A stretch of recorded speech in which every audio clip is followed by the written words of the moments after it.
அவர்களை அன்புடன் அழைக்கிறோம். வாகனத்தின் ஓனராக மாறவுள்ளார் திரு நாகஜோதி அவர்கள். திரு ராகுல் அவர்களை அன்புடன் அழைக்கிறோம். ராகுல் அவர்களுக்கு நவீன தூர்வாரும் கழிவுநீர் அகற்றும் வாகனம் வழங்கப்படுகிறது. திருமிகு புனிதா அவர்களை அன்புடன் அழைக்கிறோம். தூய்மை பணியாளர்களாக இருந்தவர்கள் இன்று முதல் தொழில் முனைவோர்கள். திரு சுபாஷ் அவர்களுக்கு நவீன கழிவுநீர் அகற்றும் வாகனம் வழங்கப்படுகிறது.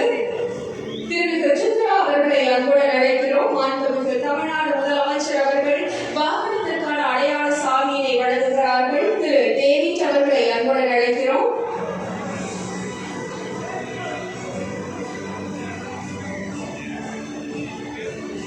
திரு தம்பிதுரை அவர்களுக்கு வாகனத்திற்கான அடையாள சாவி வழங்கி சிறப்பிக்கப்படுகிறது. தூய்மை பணியாளர்கள் இனி தொழில் முனைவோர்கள். ரம்யா அவர்களை அன்புடன் அழைக்கிறோம். ரம்யா அவர்களுக்கு நவீன கழிவுநீர் அகற்றும் வாகனம் வழங்கப்படுகிறது. சத்யா அவர்களுக்கான வாகனம் வழங்கப்பட உள்ளது.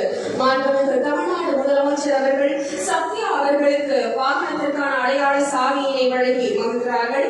தற்போது தூய்மை பணியாளர் நல வாரிய நரிக்குறவை மக்களுக்கு வீட்டிற்கான ஒதுக்கீட்டு ஆணை வழங்கி சிறப்பிக்கப்படுகிறது.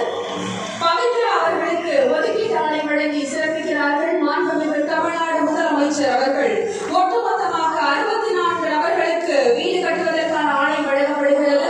இதில் 30 பேர் தூய்மை பணியாளர்கள். திருமிகு கமாலி சுரேஷ் அவர்களுக்கு வீட்டிற்கான ஒதுக்கீட்டு ஆணை வழங்கி சிறப்பிக்கப்படுகிறது. வீடு எனும் கனவினை நிஜமாக்கி வருகிறது திராவிட மாடல் அரசு. திரு கோபி அவர்களுக்கு வீட்டிற்கான ஆணையை வழங்கி சிறப்பிக்கிறார்கள். மாண்புமிகு தமிழ்நாடு முதலமைச்சர் அவர்கள். திருமிகு